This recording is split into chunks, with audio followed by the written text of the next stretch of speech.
There is a difference between being alone and being in solitude. Being alone is a condition. It happens to you, in an empty room, in a quiet house, in the gap between one conversation and the next. Solitude is a practice. It is something you choose, something you enter deliberately, something that requires, at least at first, a certain amount of courage. The Stoics understood this distinction completely, and they believed that without the practice of genuine solitude, without regular, intentional withdrawal into your own mind, something essential in you goes unexercised and eventually atrophies. Retire into yourself as much as you can, Seneca wrote to his friend Lucilius. Associate with people who are likely to improve you. Welcome those whom you are capable of improving. The process is a mutual one. Men learn while they teach. But Seneca was clear about the sequence. Retire into yourself first. Know what you actually think, not what you have absorbed from the noise around you, not what you believe because everyone around you believes it, but what you think, in the quiet of your own mind, about the things that matter. This is harder than it sounds. Most people, given genuine silence, find it uncomfortable. The mind, untrained in solitude, fills the space immediately with worry, with distraction, with the mental equivalent of reaching for your phone. Seneca knew this. He was not describing an easy practice. He was describing a necessary one. Marcus Aurelius found his solitude in the margins of the day, before the dispatches, before the senators, before the empire required his attention. The meditations were written in those margins, not as philosophy, as practice, daily exercises in returning to himself before the day pulled him outward. He writes at one point, "Confine yourself to the present." This is a solitude instruction.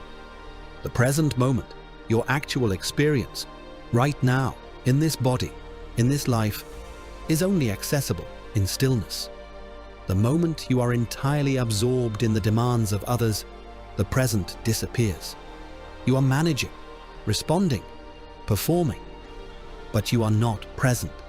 Marcus returned to himself every morning, before anything else.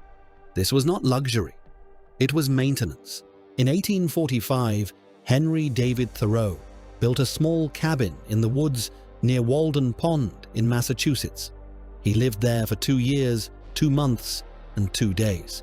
He went there, he wrote, because he wished to live deliberately, to front only the essential facts of life and see if he could not learn what it had to teach, and not, when he came to die, discover that he had not lived.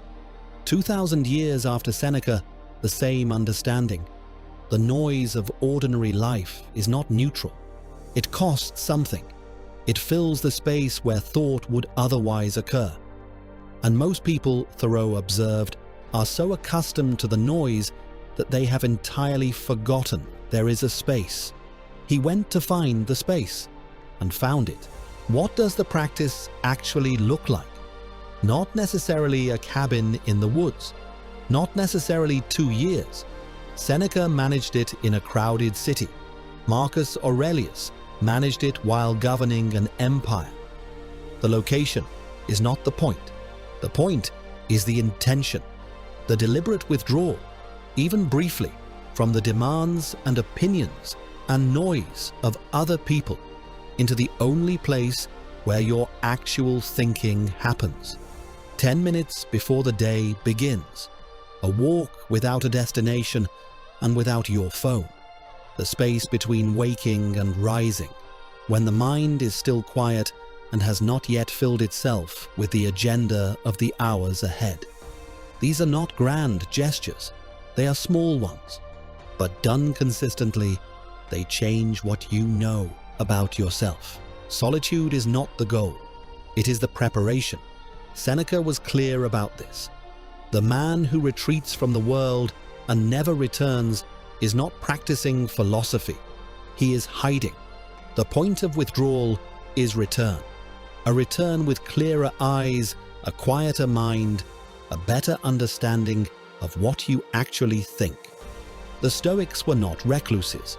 Marcus Aurelius governed an empire. Seneca advised emperors. Epictetus taught hundreds of students. They were entirely present in the world, but they were present on their own terms, because they had done the work, daily, quietly, in the margins of the day, of knowing who they were before the world told them. The world has never been louder, and the practice of solitude has never been more difficult or more necessary, not because silence is comfortable, because it is clarifying. Retire into yourself as much as you can, Seneca said. He said it 2,000 years ago. He would say it again today, without changing a word.